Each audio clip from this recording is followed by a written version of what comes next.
There is a moment in every woman's life when the world grows unbearably quiet, not because people have disappeared, but because she can no longer hear herself beneath the noise she has been drowning in for years. A moment when she looks around at the life she has built, the relationships she held together with her own hands, the dreams she postponed, so others could shine the strength she performed while silently breaking, and realizes something devastating and liberating. At the same time, no one is coming to save her. No one is coming to choose her the way she has chosen everyone else. No one is coming to lift the weight she has carried alone. No one is coming to apologize for the wounds she endured in silence. No one is coming to rewrite the chapter she survived with her chest tight and her voice trembling. And in that realization, something ancient stirs inside her. Something that has been waiting beneath every heartbreak, every betrayal, every lonely night, every forced smile. Every time she swallowed her truth to keep the peace, it is the beginning of the awakening Jung spoke of when the persona cracks and the self finally has room to breathe. At first, the truth feels cruel, almost unbearable, because she was taught her whole life to give to nurture, to hold everything together, to measure her worth by how much of herself she could sacrifice. And now she must confront the terrifying idea that the only person capable of saving her is the one she has neglected the longest herself. But if she sits with that truth, if she resists the urge to run back into old patterns, something miraculous happens. Her entire story begins to shift. She begins to understand that the absence of rescue is not abandonment, but initiation, the collapse of what is false, the doorway to a life not built on pleasing others, but on becoming whole. She starts noticing the threads unraveling in her old life, not as failures, but as invitations pulling her toward the woman she has always been, beneath the expectations, beneath the caretaking, beneath the exhaustion, beneath the roles that never fit. And as she steps across this invisible threshold, she enters a journey that every powerful woman has walked before her. The journey of rising without witnesses, rising without applause, rising without validation.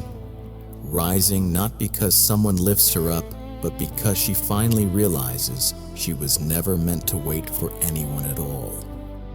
What comes next is not easy, not gentle, not linear, but it is hers. An unfolding, a confrontation, a shedding, a remembering. And if she dares to walk it, she will discover a truth that will change everything, that when a woman rises alone, she rises for real. Chapter 1. The Falling Away. There is a moment in a woman's life when everything she once leaned on begins to loosen quietly, almost imperceptibly at first, like threads slipping from a tapestry, until one day, she realizes the life she worked so hard to maintain is no longer holding her the way it used to.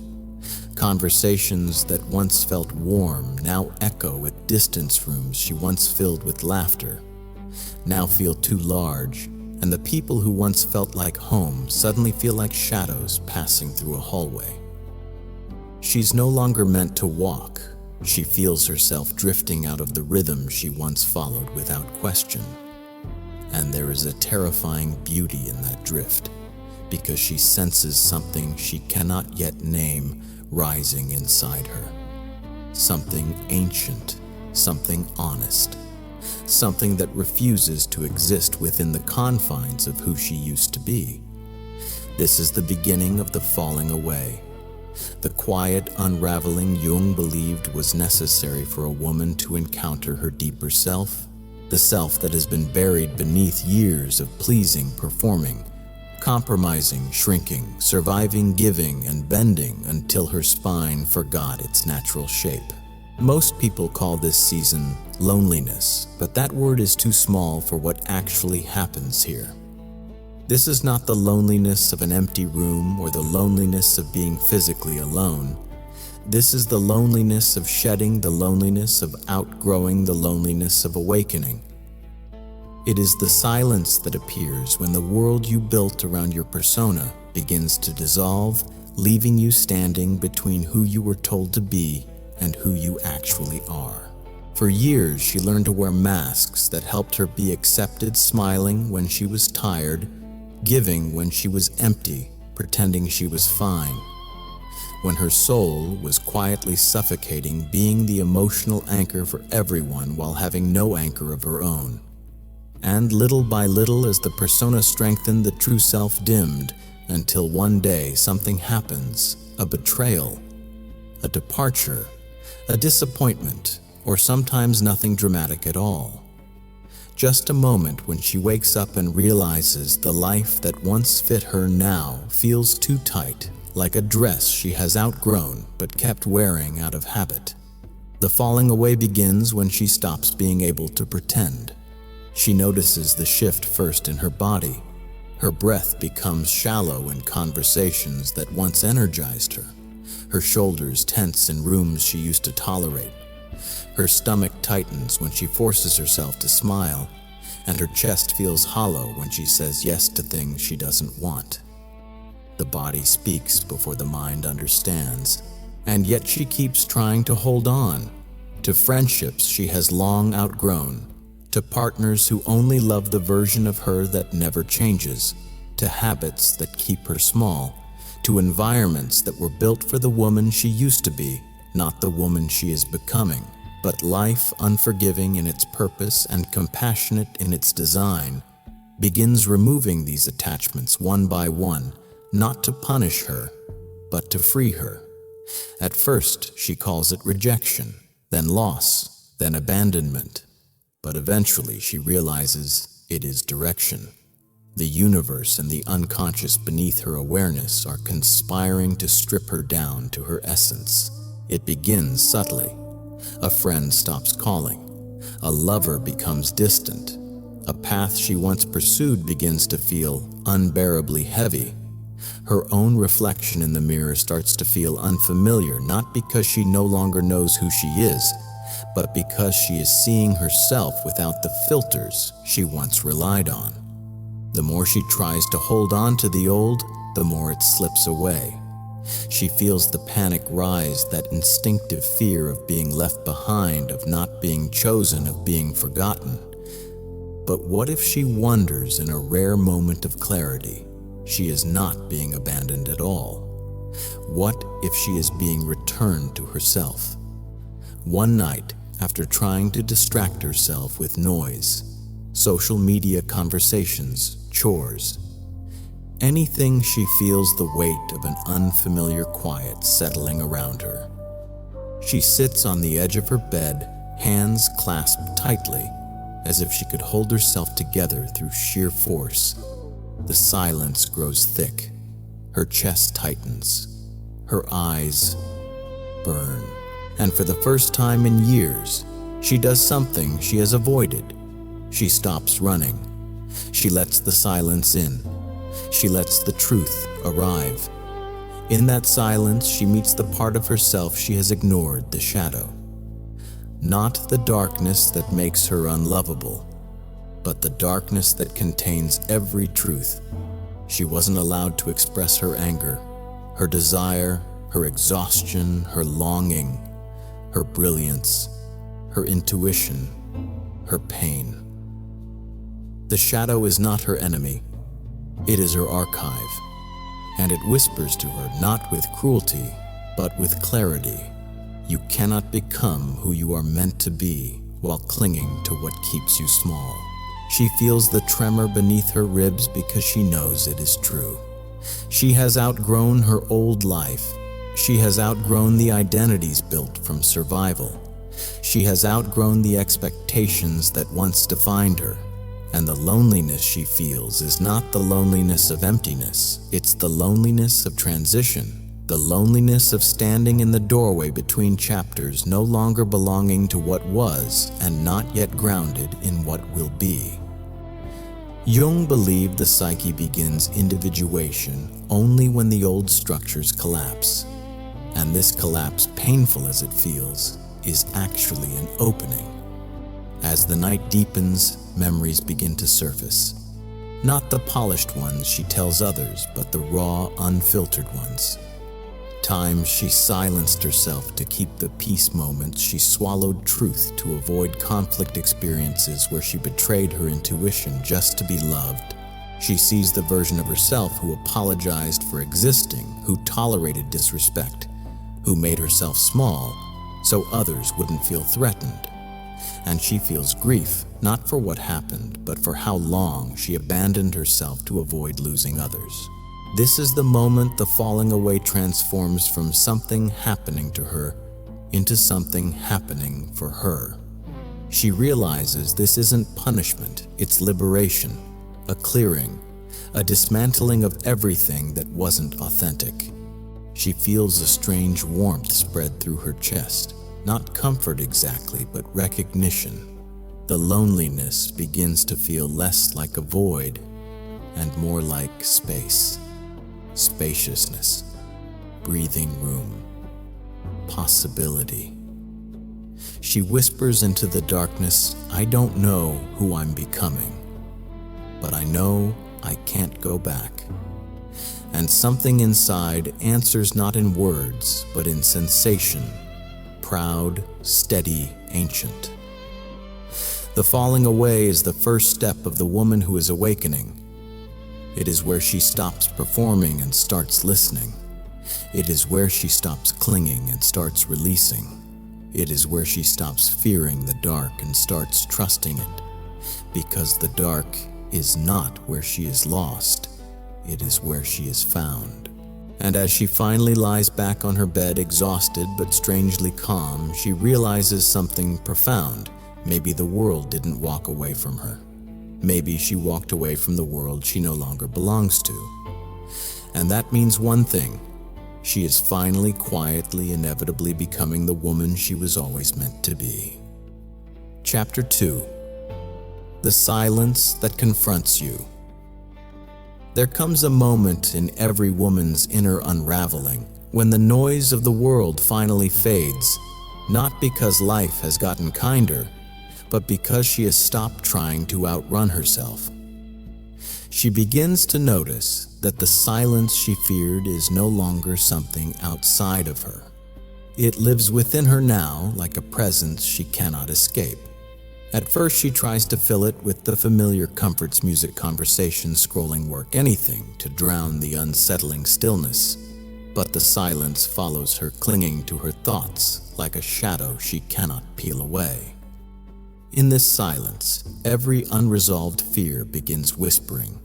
Every old wound she thought she had buried rises with surprising force. Every insecurity hums beneath her ribs. She starts to understand why so many women avoid silence, because silence is honest. Silence exposes. Silence reveals what distraction keeps hidden. The silence confronts her with questions she has spent years ignoring. Why does she still feel unworthy unless someone else validates her? Why does her chest tighten when someone pulls away? Why does she shrink herself to keep people comfortable? Why does she smile when she wants to scream? Why does she stay when everything in her body begs her to leave? The silence shows her the truth she never had time or courage to face. She has built an entire life around the emotional reactions of others. She has learned to measure her worth by how useful she is, how loyal she is, how accommodating she is, how well she can make others feel safe even when she is drowning inside. The silence becomes a mirror showing her the ways she has outsourced her emotional stability. She always knew she was sensitive, intuitive, deeply attuned to others, but she never realized how much she depended on external reassurance to soothe her anxieties. Jung believed that emotional dependence is not a sign of weakness, but a sign of an ego that was never taught to hold itself. And as the silence presses against her, she understands her pain never came from being alone. It came from expecting someone else to save her from the parts of herself she never learned to meet. One evening, she sits by her window, watching the city lights blur in the distance. She wraps her arms around her knees and feels the eerie stillness settle into her bones. A notification lights up her phone. Someone she cares about has taken hours to reply. Her stomach knots. Her mind leaps to the familiar narratives. Did I say something wrong? Did I upset them? Are they losing interest? She catches herself spiraling, and for the first time she pauses. She places her phone face down. She whispers into the quiet room, "Why does this shake me so deeply?" The silence responds with a memory. She is 8 years old, standing in a doorway, her small hands trembling as she tries to explain why she is crying. Her parent sighs, dismisses her, walks away. Her tears feel dramatic, unwelcome. Her emotions feel too big. And in that moment, her young nervous system learns a cruel lesson. Safety exists only when someone stays. Her adult heart still carries that wound. She closes her eyes, feeling the ache of recognition. This isn't about a message. This isn't about the person who is silent. This is about the emotional imprint she has carried her entire life. The silence has not come to punish her. It has come to bring her home to herself. As the days pass, she begins experimenting with something unfamiliar. She talks to herself gently. When anxiety rises, she places a hand over her chest and says, "I'm here." When loneliness stings, she whispers, "I won't abandon you." When old fears burst through the surface, she steadies her breath instead of reaching for someone else to regulate it. She feels awkward at first, almost embarrassed, but slowly she begins to understand what Jung meant when he said that healing begins the moment a woman becomes her own mother, father, lover, and friend, the moment she becomes whole within herself. People around her notice something shifting. She becomes less reactive, less desperate for replies, less willing to shapeshift to keep the peace. She starts choosing solitude over company that exhausts her. She starts listening to her intuition with a seriousness she once reserved only for others' opinions. She stops apologizing for her needs. She stops explaining her boundaries. She stops bending to avoid disappointing people who never bent for her. Something new is forming inside her, an inner anchor. But the silence does not vanish. It deepens. And in that deepening, she begins to distinguish two different kinds of quiet. The first is loneliness, the aching emptiness of not being chosen. The second is solitude, the expansive calm of choosing herself. Loneliness contracts the body. Solitude opens it.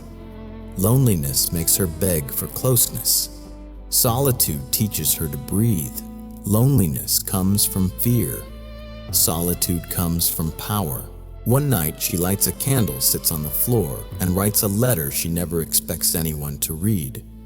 The words come slowly at first, then pour out of her like water breaking through a dam. All the time she stayed silent to keep someone else comfortable. All the times she carried emotional weight that wasn't hers. All the times she abandoned her intuition to avoid abandonment. She writes until her hand cramps, until her tears fall freely, until her breath shakes with release. When she finally sets the pen down, she realizes she doesn't need someone else to understand her pain for her pain to matter. She doesn't need someone else to witness her healing for her healing to be valid. She doesn't need someone else to choose her for her to choose herself. This realization is quiet, but seismic. For the first time, she feels the difference between a life built around external stability and a life built on internal grounding. The silence that once terrified her now feels like a companion, a guide, a mirror. It shows her the places where she has given her power away and the places where she is ready to reclaim it. And slowly, almost imperceptibly, she stops fearing the silence. She begins to trust it. because in the silence she hears something she hasn't heard since she was a little girl, her own voice, soft at first, then steady, then undeniable. The voice of the self, the part of her that has waited patiently beneath the noise of the world finally rising to meet her. She breathes deeply, understanding that this silence was never emptiness. It was invitation, initiation, rebirth. Chapter 3. The Breaking of the Old Story.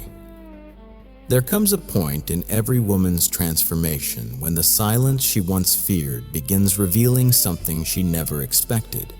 The story she has been living is not the story she was meant to live. It happens slowly at first through small irritations, sudden flashes of clarity, brief moments when she hears herself think, "I don't want this anymore," or "This isn't who I am." These moments feel harmless, even fleeting, but they mark the beginning of one of the most radical psychological shifts Jung ever described: the collapse of the old narrative. Because no matter how strong a woman becomes, she cannot rise into a new life while still carrying the script that kept her small. She begins noticing how much of her identity was built from the outside in, how much she absorbed from the expectations of family, the desires of partners, the opinions of friends, the cultural rules about what a good woman should be: soft, patient, forgiving, self-sacrificing, endlessly accommodating. She doesn't remember choosing these roles. She simply stepped into them because the world applauded her when she did. But the applause came with a cost. In becoming the good woman, she lost the woman she actually was. And now, in the quiet turning of her inner life, she begins to see how deeply she abandoned herself to protect a story that was never hers. It's unsettling at first. She feels as if she is standing in a room she has lived in for years, only to realize the walls are painted with other people's ideas of who she should be. She looks back at old decisions and sees the ways she betrayed herself in the name of loyalty. She looks at past relationships and sees how often she accepted crumbs while offering her whole heart.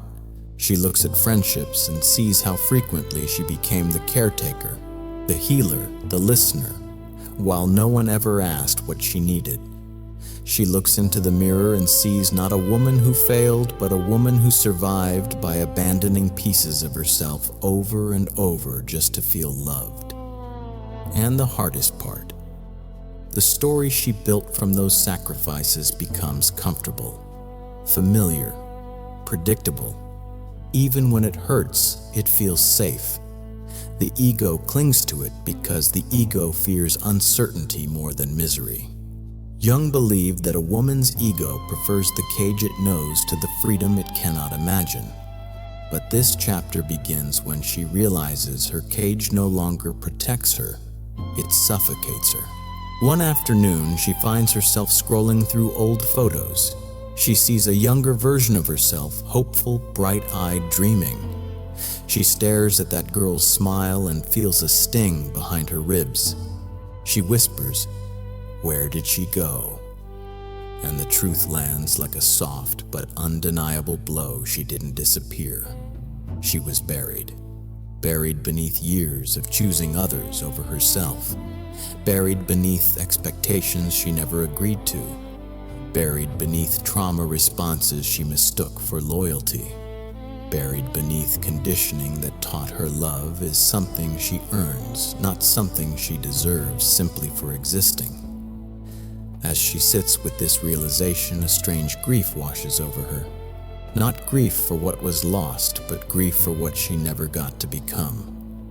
She feels the heaviness of all the versions of herself she abandoned. The woman she could have been if she spoke her truth. The woman she could have been if she left when her body begged her to. The woman she could have been if she chose herself first, boldly, unapologetically. She lets the grief move through her, not to drown her, but to cleanse her. Because this grief is sacred. It marks the death of the old narrative. And then something unexpected happens. Beneath the grief, a spark flickers, a spark she has not felt in years, a spark that whispers, "Rewrite." And she realizes this is the moment the old story breaks. Not the moment she pretends to be strong, or forces positivity, or tries to move on. No, the story breaks when she sees with crystal clarity that she has been living a life shaped by wounds instead of desires, and she refuses quietly but powerfully to continue. This is the moment Jung described as the confrontation with the shadow, not the darkness within her, but the truth she avoided, because it demanded she change. The shadow holds everything she wasn't allowed to express: anger at being dismissed, resentment for carrying emotional labor, guilt for wanting more, shame for wanting freedom. She breathes slowly, allowing these emotions to come forward. They tremble in her chest like old birds learning to fly again. She feels them not as enemies, but as messages. Each one says, "You deserve a life that fits your soul." One evening, she walks through her apartment, noticing the old versions of herself lingering in the corners, her laughter echoing in memories, her tears absorbed in linens, her anxieties tucked into drawers. And she feels a shift in her body, a rising energy that feels like courage returning home. She stops in the center of the room. "This is not my story anymore," she says aloud, surprising herself with the firmness of her voice. Life begins responding immediately. Not gently, life is rarely gentle during rebirth, but clearly. People who only loved her old self begin drifting away. Opportunities that align with her true nature begin appearing without force. Situations that once intimidated her now feel like tests she knows she can pass. She begins speaking up more, even when her voice shakes. She begins setting boundaries, even when people react poorly. She begins choosing rest without guilt. She begins dreaming again, not in fantasies, but in plans. She starts rewriting the story of her life one decision at a time. She chooses relationships that honor her emotional depth. She chooses work that reflects her purpose. She chooses conversations that feed her soul. She chooses environments where her intuition is welcomed, not dismissed. She chooses herself not as an afterthought, but as the foundation. And slowly, as the old narrative cracks open, a new one emerges, a woman who no longer defines herself by what she endured, but by what she embodies. A woman who no longer shrinks to be loved, but expands to be whole. A woman who no longer waits to be chosen, but chooses herself. A woman who no longer apologizes for her strength, her softness, her sensitivity, her fire, her boundaries, her magic. She does not become fearless, she becomes fear-wise. She does not become perfect, she becomes real. And in becoming real, she breaks the old story forever. Chapter 4. The Severing of the Old Identity. There comes a moment in a woman's awakening when the ground beneath her shifts so profoundly that she can no longer pretend to be the person she once was. It doesn't happen all at once. It happens gradually through a series of subtle yet unmistakable inner breaks, tiny fractures in the identity she has carried for years, perhaps decades. Jung called this the dismantling of the persona, the slow and deliberate unraveling of the mask she wore to survive. And even though the process is necessary, it is also profoundly disorienting. Because when a woman finally stops living as who she was taught to be, she must confront the question she has avoided her entire life. Who am I without the roles that defined me?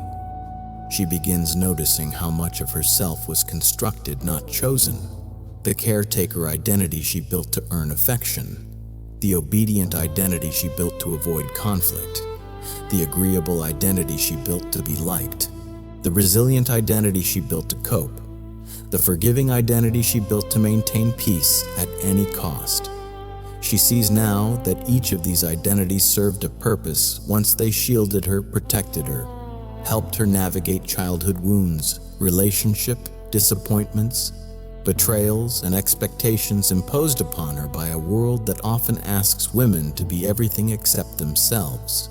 But now these identities feel too small, too restrictive, too heavy. She finds herself suffocating inside them like a woman wearing a corset 2 sizes too tight. She can breathe, but only shallowly. And the more she grows inwardly, the more the old identity constricts around her until one day she feels something snap. Not violently, quietly, an internal click, a shift, a realization: I can't keep carrying this version of me. The severing begins there, in that quiet, irreversible moment of truth. Suddenly, she becomes aware of the way she has been performing, using politeness to hide anger, using strength to hide exhaustion, using humor to hide sadness, using productivity to hide emptiness, using compassion to hide resentment. She begins catching herself mid-performance, noticing the familiar emotional scripts she once followed automatically. She pauses. She breathes. She chooses differently. And each time she chooses differently, another thread of the old identity loosens. But the severing is not gentle. The ego resists it with everything it has. The ego whispers, if you stop being who they want, they won't love you. It whispers, if you stop pleasing people, you'll lose them. It whispers, if you stop carrying everything will fall apart. The ego is terrified because its survival depends on maintaining the old structure. Jung believed that the ego panics not because it fears death, but because it fears irrelevance. And as the woman begins shifting into a more authentic identity, the ego senses its days are numbered. She feels this inner battle intensely. On some days, she feels powerful, like she's reclaiming pieces of herself she didn't realize she had lost. On other days, she feels terrified, grieving a version of herself she worked so hard to uphold. It confuses her. How can she grieve something that harmed her? But she eventually understands she is not grieving the old identity because it was good. She is grieving it because it was familiar. The familiar, even when painful, always feels safer than the unknown. This grief is a necessary step. It is the bridge between identities. And then life begins to mirror her internal shift. People who benefited from her old identity grow uncomfortable. They say she's changed tone, uncertain, sometimes accusing. They say she's become distant, less available, more selfish. But she hears something different beneath their words. What they mean is, we are losing access to the version of you we controlled, relied on, or took for granted. And for the first time in her life, she does not rush to soothe their discomfort. She lets the distance widen. She allows the discomfort to remain. Because deep down, she knows if the cost of being loved is abandoning herself, then it is not love, it is dependency, illusion, or convenience.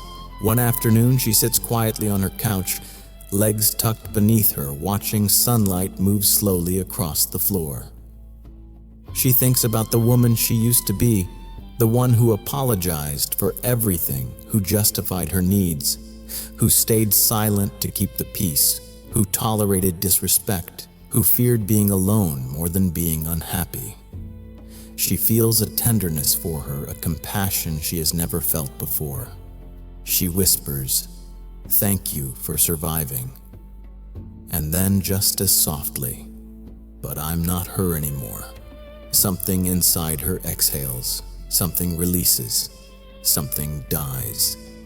And in that death, something else awakens. She begins feeling drawn to things that never interested her before: books that challenge her conversations, that nourish her people who don't require her to shrink, solitude that feels warm instead of cold. She finds herself craving authenticity with a hunger she cannot ignore. She wants depth instead of approval, truth instead of comfort, alignment instead of attachment. This is the emergence of the self, the core of her psyche, the part of her that has always existed beneath the armor of her old identity, waiting for the moment she would finally make space for it. As she continues releasing the old identity, she becomes more sensitive to what drains her and what fills her. She becomes less tolerant of emotional manipulation disguised as care. She starts setting boundaries that once seemed impossible. She stops explaining her choices to people who are committed to misunderstanding them. She starts listening to her intuition with a seriousness she once reserved only for external voices. She doesn't become hard, she becomes whole. But wholeness comes with a cost. It requires leaving behind everyone who only loved her fragmented. And she understands now that being misunderstood is not the price of awakening, it is the proof of it. Not everyone is meant to join her in the next chapter. Not everyone deserves access to the woman she is becoming. The severing isn't punishment, it is purification. Late one night, she stands before a mirror. The room is dim. The air is still. She looks into her own eyes, not searching for flaws, not criticizing, not comparing herself to anyone, but looking as if seeing herself for the first time. And in that stillness, she recognizes something astonishing. She is meeting the woman she was always meant to become. The woman who existed beneath the weight of expectation, beneath the fear of rejection, beneath the armor of old identities. The woman who was never broken, just buried. She takes a slow breath. Her chest expands. Her shoulders relax. She feels a quiet, dignified strength rising within her, and she knows, without needing confirmation from anyone, that the severing is complete. The old identity is gone. The real woman remains. Chapter 5. The Fire of Failure and the Rebirth of Self. Every woman reaches a point in her awakening when life tests her not with loneliness, not with silence, not with the loss of relationships, but with failure, not the gentle kind. The kind that hits where she believed she was finally strong.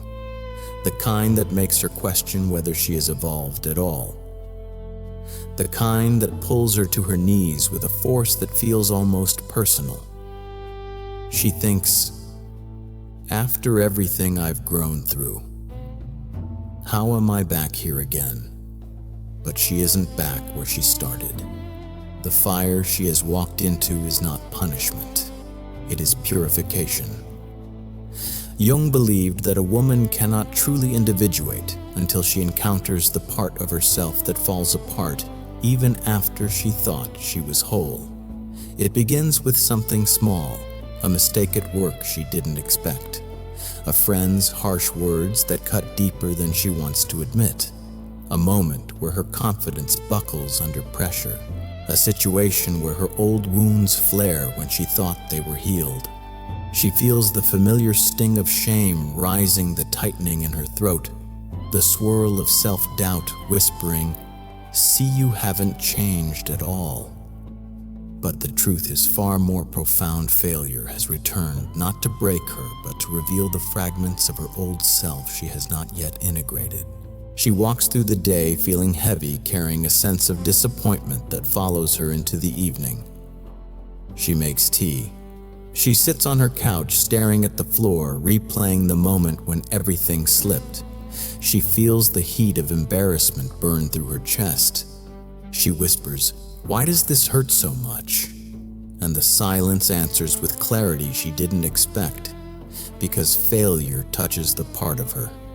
She spent years trying to hide the young version of herself who equated mistakes with being unlovable, unwanted, unsafe. Failure resurrects the child who was punished for imperfection, the teenager who learned to overachieve to earn approval, the woman who learned to be flawless so no one could criticize her. She presses her hand to her sternum, feeling the ache beneath her ribs. This isn't about the failure. This is about the wound beneath it. As the evening darkens, she reaches for her journal, unsure why. She begins writing not about the mistake, but about the story she tells herself when she fails. The old narrative appears immediately. I'm not enough. I should have known better. I should be stronger than this. She stares at the words, feeling a deep sadness because she recognizes them not as truth, but as echoes of someone she no longer wants to be. She gently crosses out each line and writes a new one. I am learning. I am human. This moment is shaping me, not defining me. For the first time, she feels compassion instead of criticism. That is the shift. That is the beginning of rebirth. Over the next days, she notices something surprising instead of collapsing into shame. As she once did, she becomes curious. She begins asking different questions. What is this failure showing me about myself? What fear is being exposed? What belief is being challenged? What part of my identity is cracking open? She realizes failure is not an enemy. It is a messenger. And its message is always the same. There is a deeper layer of self you have not yet met. One morning, she wakes early and steps outside, feeling the cold air bite her skin.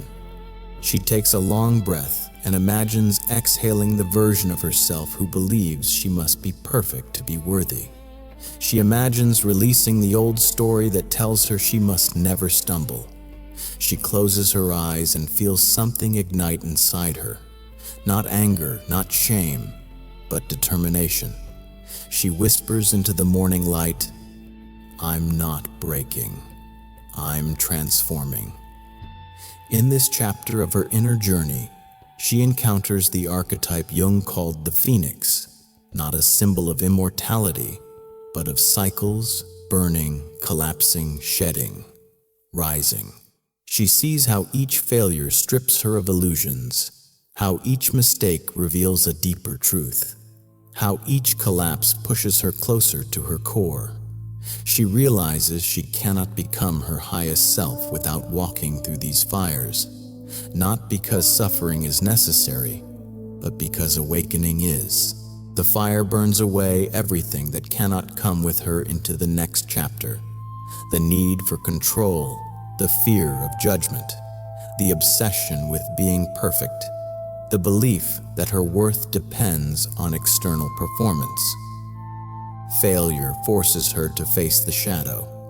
She still carries the part of her that fears being insignificant, the part that fears being seen as weak, the part that fears being forgotten. And as she faces these shadows, one by one, something shifts. They lose their power. Because shadows cannot survive in a woman who refuses to hide from them. She begins noticing changes in her posture, her breath, her voice. She stands differently, not taller, but truer. There's a groundedness in her chest, a quiet steadiness, a calm she has not felt before. She realizes the fire did not damage her, it forged her. Failure didn't tear her down, it carved her into someone more authentic, more honest, more whole. Then unexpectedly, someone from her past contacts her, someone who once made her feel small. She reads the message, and instead of shrinking, her body remains still, peaceful, unshaken. She realizes in that moment just how far she has come. Her strength is no longer loud, it is rooted. Her confidence is no longer performative, it is embodied. She no longer needs validation because she validates herself. She no longer fears rejection because she no longer rejects herself. She no longer avoids failure because she understands that failure is not a dead end. It is a doorway. Later that night, she sits by her window again, watching the city lights move. She thinks of all the times she believed her life was falling apart. All the times she thought she was failing. All the times she thought she was breaking. She feels a soft, bittersweet smile tug at her lips because she now sees the truth. Those moments weren't breaking her. They were freeing her. She whispers into the night, "Thank you not to the failure itself, but to the woman she has become because of it." Because failure did not expose her weakness. It revealed her strength. It did not end her story. It rewrote it. It did not diminish her. It refined her. And in that refinement, she is reborn into a woman who can meet life fully, without fear, without pretense, without apology. Chapter 6. The Will That Cannot Be Broken. There comes a stage in a woman's awakening when she discovers a truth. She had never been taught a truth that feels almost rebellious. In its simplicity, she does not need to feel ready to move forward. She does not need motivation to begin. She does not need clarity to take the first step. She does not need permission to choose herself. This realization arrives slowly, like dawn, breaking behind mountains, illuminating what she could never see before her life. Changes not when she feels inspired, but when she chooses to act even in the absence of inspiration. Jung believed that the deeper inner force that arises from the self is what separates a life of unconscious repetition from a life of intentional evolution. And for the first time in her life, she feels this truth humming inside her like a forgotten instinct. It begins on a morning when she wakes with a heaviness she cannot explain. She lies in bed staring at the ceiling, her mind foggy, her energy low, her heart unmotivated. Every part of her wants to retreat, delay, avoid. She whispers to herself, "I'm tired." And the familiar script rises. Rest. Wait. Tomorrow will be better. But today, something inside her interrupts quiet but firm. What if you move anyway? She exhales, slowly, swings her legs over the edge of the bed and stands. Not because she feels strong, but because she is learning that strength is built in moments like this. Moments when she moves without emotion leading her. Moments when she shows up for her future self, even when her present self wants to disappear. As she moves through the day, she realizes how often she used to rely on motivation, how she waited for the spark, the sign, the enthusiasm, the external push. She remembers all the abandoned dreams, the unfinished projects, the ideas she let die because she didn't feel ready. But now she begins to sense the deeper truth. Motivation is inconsistent, unstable, fleeting. It belongs to the ego reacting to circumstances, moods, weather hormones, and external validation. But will belongs to the self, the part of her that doesn't fluctuate with emotion. Will is constant. Will is disciplined. Will is sovereign. She begins practicing this new way of being. Each time she feels resistance rise in her body, tight chest, tired breath, heavy limbs, she pauses, places her hand over her heart, and asks, "What if I take just one step toward cleaning the kitchen, one step toward the work she's been avoiding, one step toward her health, one step toward the dream she buried, one step toward becoming the woman she wants to be?" And something miraculous happens. The step creates momentum. The momentum creates clarity. The clarity creates energy. The energy creates desire.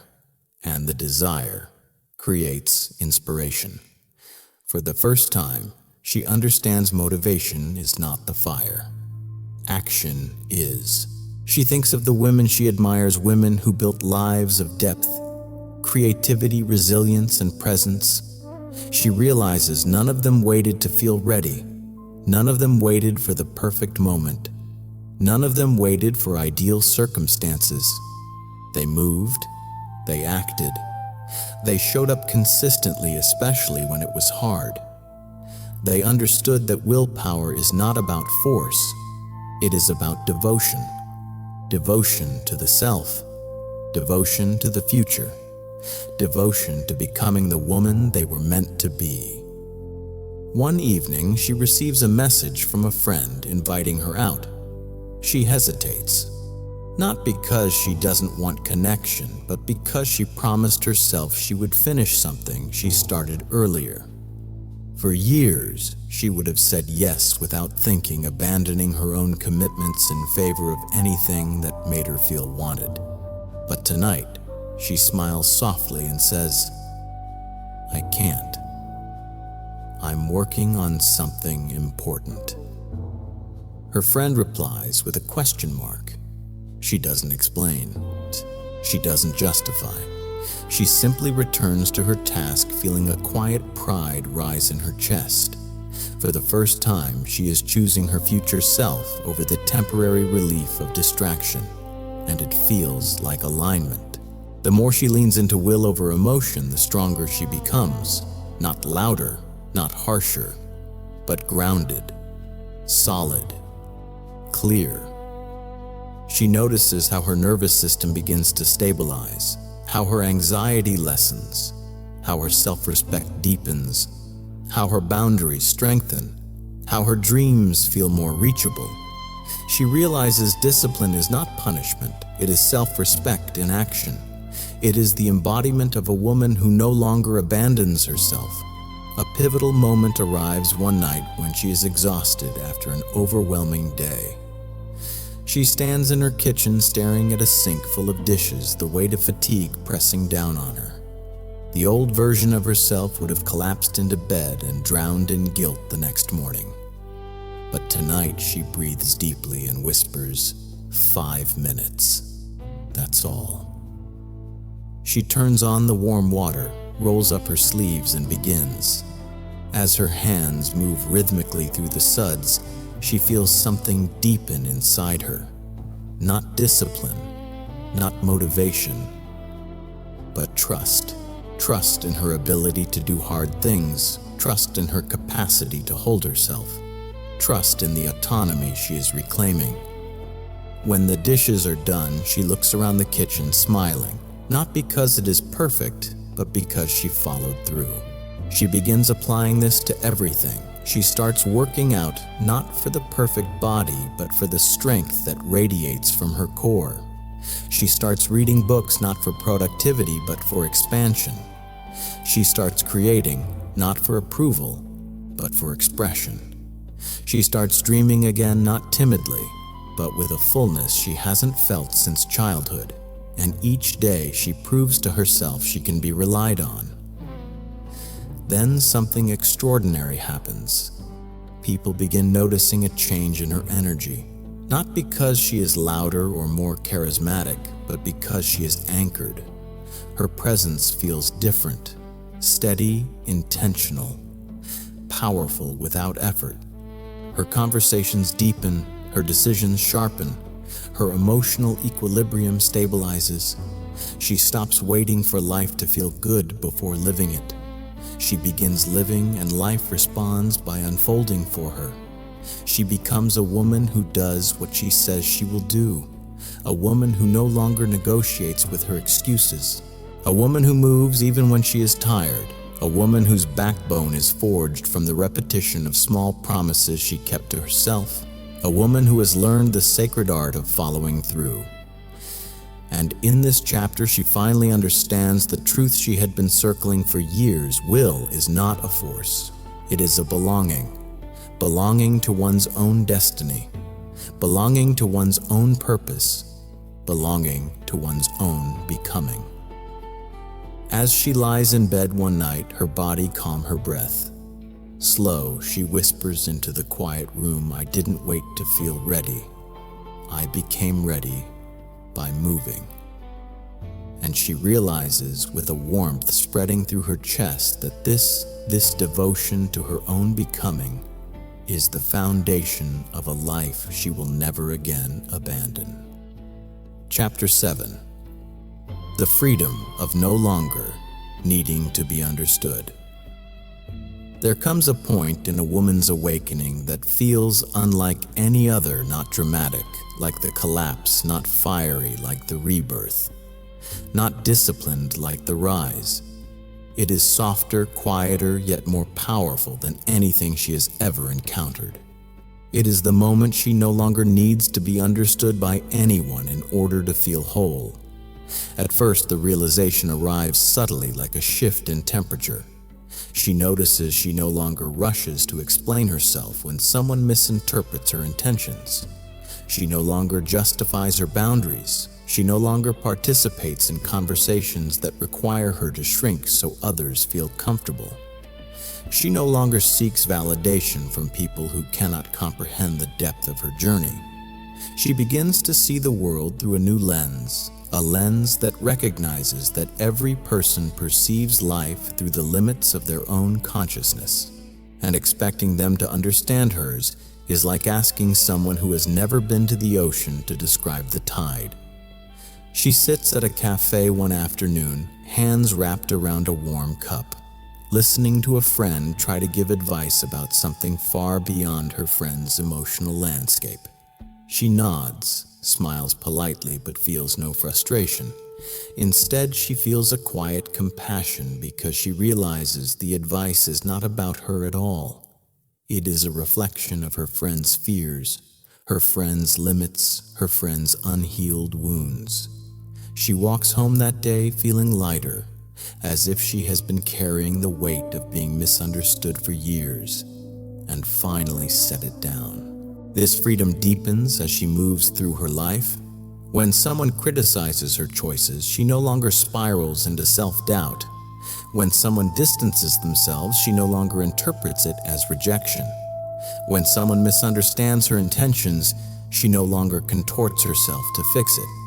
She begins to see misunderstanding not as a threat, but as a natural part of human difference. Jung wrote that each psyche is a universe shaped by shadows, memories, desires, and fears. No two universes are identical, so why should she expect others to fully grasp hers? One evening, she sits on her balcony wrapped in a blanket as city lights flicker below. She recalls the countless times she used to rehearse conversations in her head, trying to say things the right way to minimize conflict, to earn approval, to make herself digestible. She remembers the ache in her stomach each time someone didn't respond the way she hoped, the anxiety she felt when someone seemed distant, the emotional contortion she performed to make others comfortable. She realizes now that she wasn't seeking understanding. She was seeking safety. Safety in being seen. Safety in being validated. Safety in belonging. But now she feels safe in a way she can barely describe. A safety that comes not from being held, but from holding herself. A safety that comes not from agreement, but from alignment. As she breathes into the cool night air, she whispers, "They don't need to understand me for my path to matter." And something inside her settles deep-rooted, unshakable. This chapter of her awakening reveals a truth many never reach. The desire to be understood is often a symptom of a woman who has not yet fully met herself. But once she does, once she sits with her shadows, listens to her fears, nurtures her wounds, honors her intuition, understanding from the outside becomes irrelevant. She becomes the witness she once needed. She becomes the validation she once chased. She becomes the safe presence she once begged the world to provide. And because of this, the misunderstandings, the judgments, the silence of others no longer touch her the same way. They pass through her like wind through open windows. One afternoon, she receives a message from someone who once played a central role in her life, a long paragraph explaining how they never understood why she left, how she changed, how she became someone else.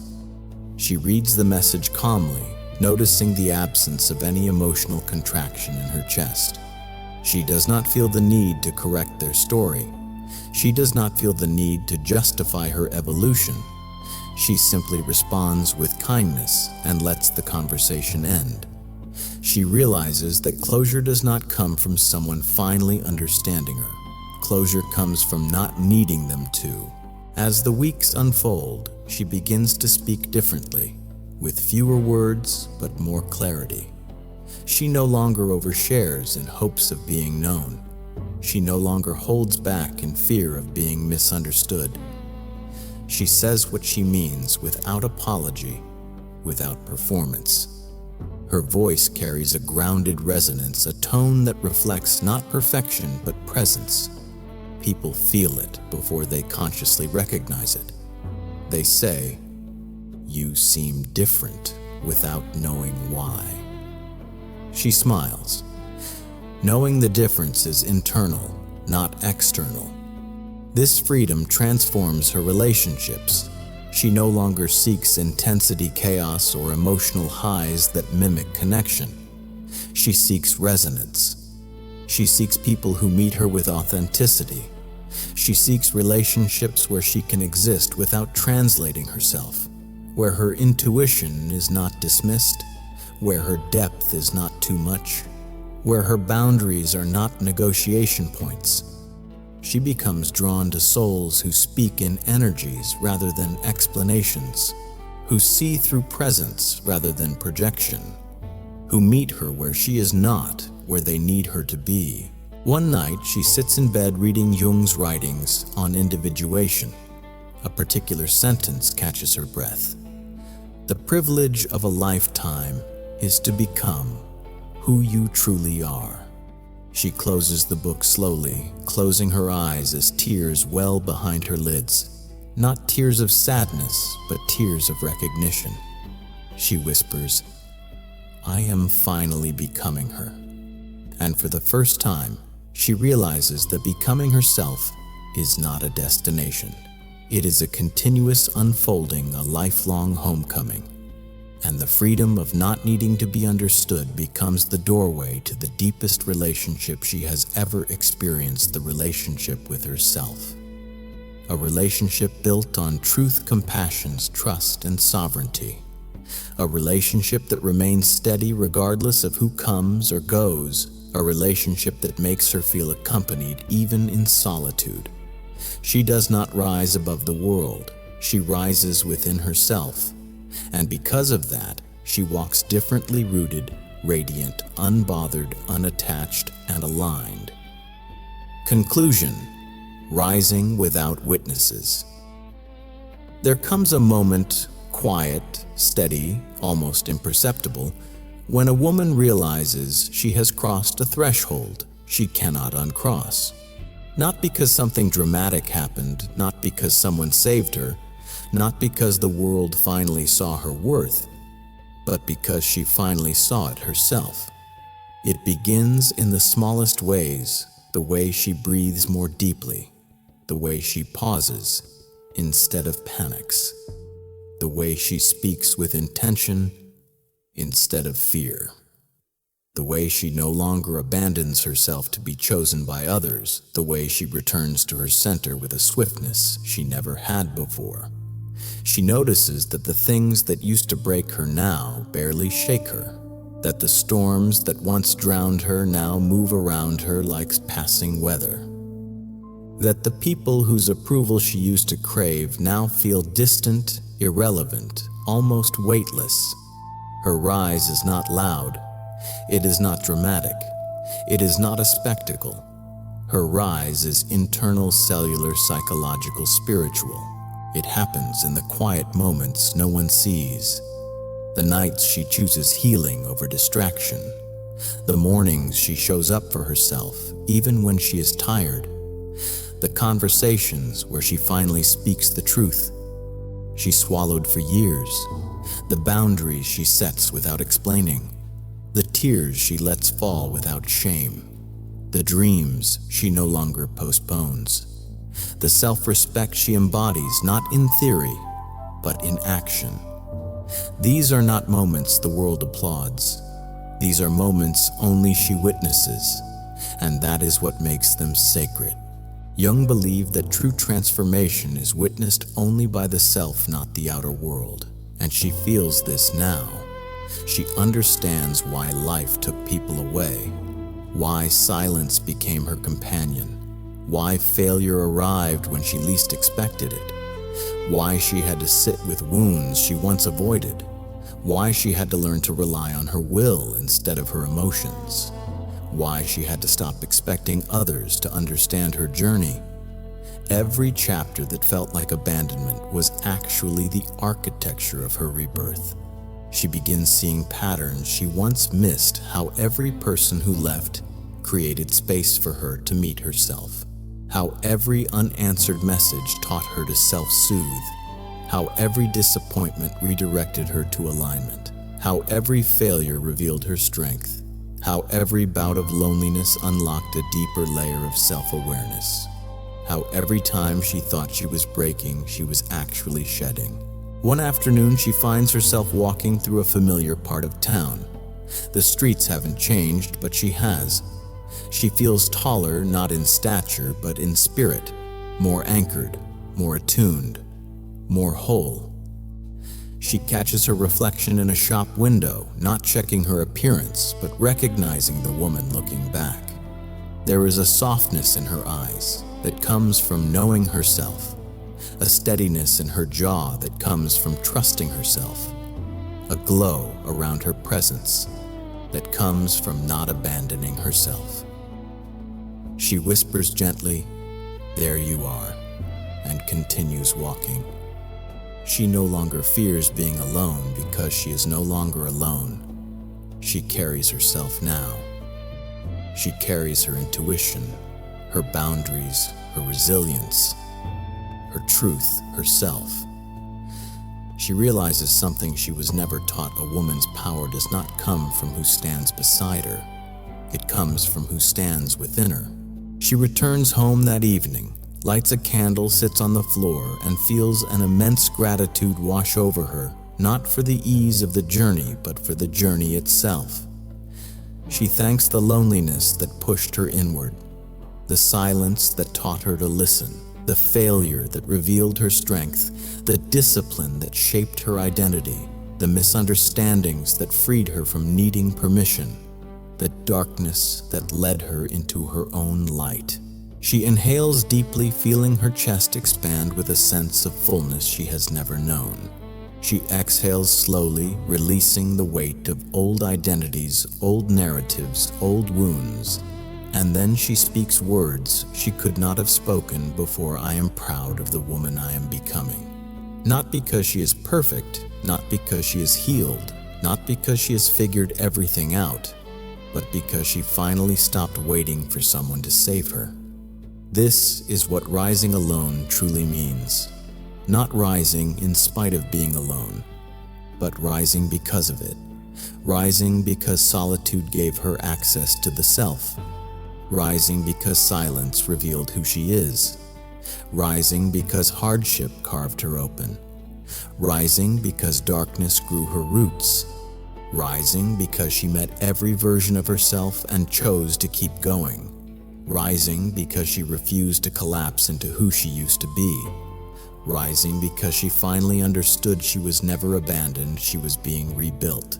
The world will eventually see her strength, but by the time they do, she will no longer need them to, because she did not rise for applause. She rose for truth, for freedom, for alignment, for herself. She rises now with a light that no one gave her and no one can take away. A light born from the fire she walked through. A light shaped by every shadow she integrated. A light carried not in her hands, but in her being. And as she stands in that quiet glow of self-recognition, one final truth settles into her bones. She did not become powerful because someone believed in her. She became powerful because she stopped waiting for anyone to. If this journey speaks to a woman listening, now let her hear this clearly. You are not rising alone. You are rising with every version of yourself you once abandoned. And together, you are becoming unstoppable.